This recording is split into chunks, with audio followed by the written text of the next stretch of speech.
Blogging বা একটু ট্রাভেলের বিভিন্ন শট নিতে চান। দেখি দেখি হাত কই হাত এই যে আপনি যখন হাইওয়েতে চলবেন তখন সচরাচর কিন্তু আপনি কোনো ওয়ার্কশপ পাবেন না।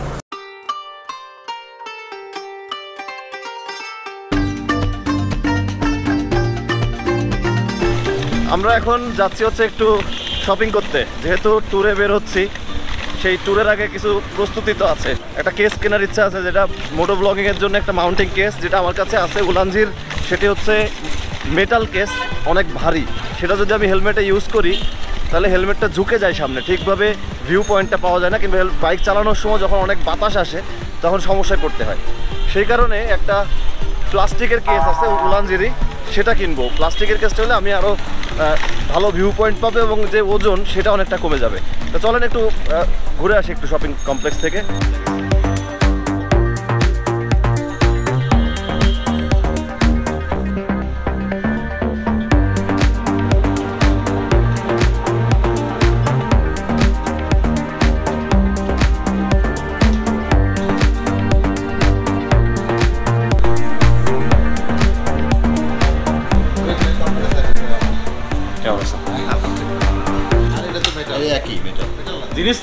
জিনিস মেটাল এবং নিচে এই অংশটা নাই, আর এটা ছোট না, এটা অর্ধেক ওজন মেটাল, ওটা তো বিশাল ভাই।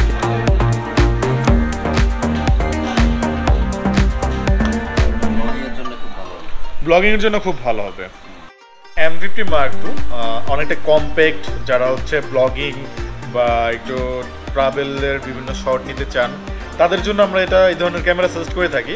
পূর্বের দাম ছিল অনেক বেশি, এখন সোনির কম্পিটিটর হিসেবে ক্যানন কিন্তু এখন খুব ভালো করতেছে। আপনারা জানেন যে মিররলেস টেকনোলজিতে তারাও এগিয়ে যাচ্ছে দিন দিন। এখন আন্ডার 70 মিররলেস টেকনোলজি, এবং এই ক্যামেরাটা সম্পূর্ণ মেড ইন জাপান। আমরা শপিং করতে বেরোইছি, হঠাৎ করে আসাদ ভাই ফোন করলো। আসাদ ভাই বলতে খাগড়াছড়িতে গিয়ে ভাইয়ের সাথে পরিচয়।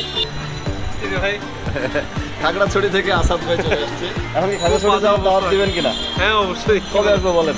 এনি টাইম, আপনার যদি দাওয়াত লাগে যে কোনো সময় আসতে পারেন। আমার ভাই কেমন জালাল ভাই, ঠিক আছে আমরা তাহলে খুব শিগগিরই খাগড়াছড়ি আসতেছি। আসাদ ভাইয়ের সাথে দেখা হবে খাগড়াছড়ি গিয়ে। নেক্সট ট্রিপে বের হওয়ার শপিং চলছে। আমরা গিয়েছিলাম ক্যামেরার জিনিসপত্র কিনতে, এবার যাচ্ছি বাইকের জিনিসপত্র কিনতে, কারণ একটা রেইনকোট কেনার দরকার। বৃষ্টির সময় যেহেতু বের হচ্ছি, তাই বাইকের দোকানে যাচ্ছি, বাইকের অ্যাক্সেসরিজের দোকানে। সেখানে গিয়ে শুধু রেইনকোট ছাড়াও আরও কিছু জিনিসপত্র কেনার প্ল্যান আছে।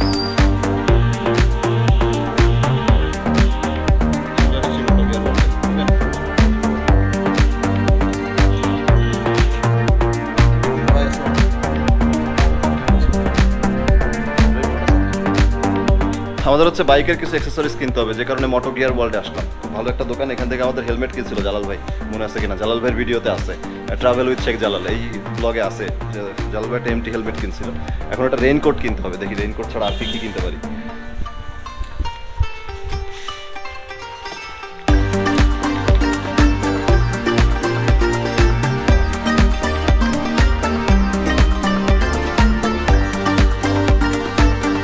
রেইনকোট একটু নিজের সাইজের থেকে বড়টা নেওয়া ভালো, কারণ অনেক সময় ব্যাগ রাখা লাগে।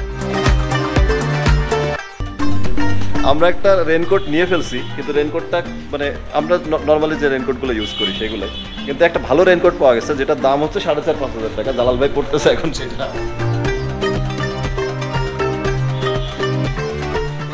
হাত কই? হাত কো নাই আমার, বিশাল বড়, বিশাল বড়। ঘুরেন দেখতে, এদিকে ঘুরেন। চমৎকার লাগতেছে আপনার ভাই, তাই না? হ্যাঁ দেখি দেখি হাত কই? হাত এই যে। ঠিক আছে, শেষ করেন। পাবনা সফর শেষ করেছি বেশ কয়েকদিন হলো, আবার নতুন একটি সফরে যেতে হবে। এবার কোথায় যাচ্ছি এখনই বলবো না, যাওয়ার সময় আপনাদেরকে জানাবো। বাইকের বেশ কিছু সমস্যা হয়েছে, বাইকটা স্টার্ট করলে হয়তো বুঝতে পারবেন।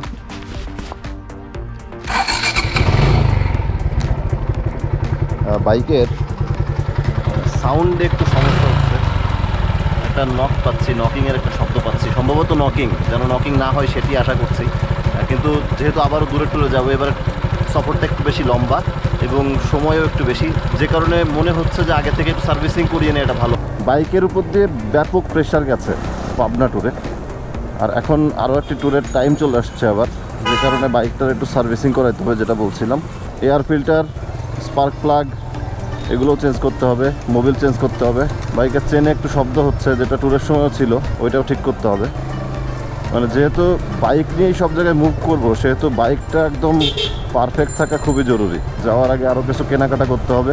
আমার এই যে হেলমেট মাউন্টিং করার জন্য যে কেসটা লাগে, ওই কেসটা কিনতে হবে, কারণ আমার কাছে একটা কেস আছে, সেটা হচ্ছে মেটাল কেস, অনেক ভারী। হেলমেটে যদি আমি মাউন্ট করি তাহলে সেটা ঝুঁকে যায়, এই জন্য একটা প্লাস্টিকের কেস কিনতে হবে, যেটা আমি যাচ্ছি না, জালাল ভাই গেছে কিনতে, ওনার কাছ থেকে নিব একটু পরে।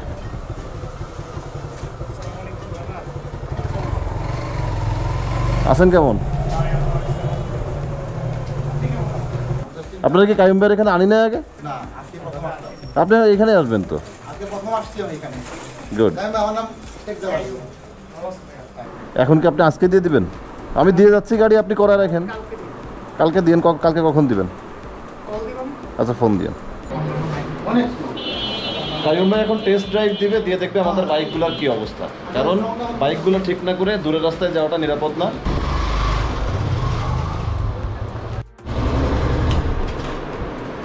কি মনে হচ্ছে? মেশিন তো জোস ভাই, হ্যাঁ, করা মেশিন।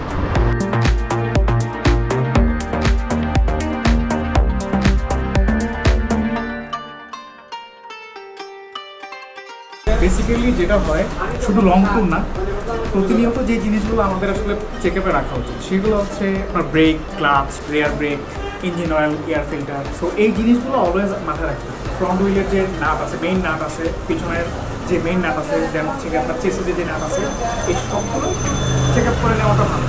কারণ আপনি যখন হাইওয়েতে চলবেন, তখন সচরাচর কিন্তু আপনি কোনো ওয়ার্কশপ পাবেন না। সো বেস্ট হচ্ছে গিয়ে আপনার ফার্স্টে বের হওয়ার আগে এই জিনিসগুলো চেক করে নেওয়া। কাইম ভাইয়ের ওয়ার্কশপে আছি এখন, bike nation.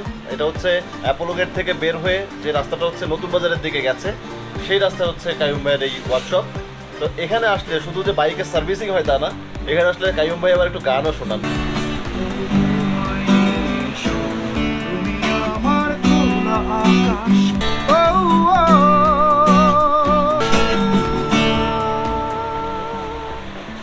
One more Qayyim ভাই, আপনি মানে গিটার বাজানো শিখছেন কবে, আর আপনার তো এই যে প্রফেশন, এই প্রফেশনে আসা কিভাবে? আচ্ছা, আমার গিটারটা হচ্ছে বেসিক্যালি আমি মিউজিক থেকে অনেক আগে থেকে, স্কুল লাইফ থেকে মিউজিক করি। সো আমার স্কুল ব্যান্ড ছিল, হিমেল ছিল ভাই, বেসিস্ট ছিল, ড্রামার আমি ছিলাম, সজীব ছিল ভোকাল। প্রফেশন আর প্যাশন দুইটা এক হয়ে কাইম ভাই দুইটার একটা মেল বন্ধন তৈরি করে ফেলছে, যে কারণে একদিকে হচ্ছে প্রফেশন, তার ওয়ার্কশপ, অন্যদিকে তার প্যাশন, গিটারিস্ট কিংবা ড্রামিস্ট যাই বলি, তার গান, সেটিকে ধরে রাখছে কাইম ভাই। ওকে, কাইম ভাইয়ের ওয়ার্কশপ থেকে বিদায় নিচ্ছি, শেষ করছি এখানেই। দেখা হচ্ছে পরের ব্লগে, বাই। ভালোবাসিনি, ভালোবাসা জলের মতো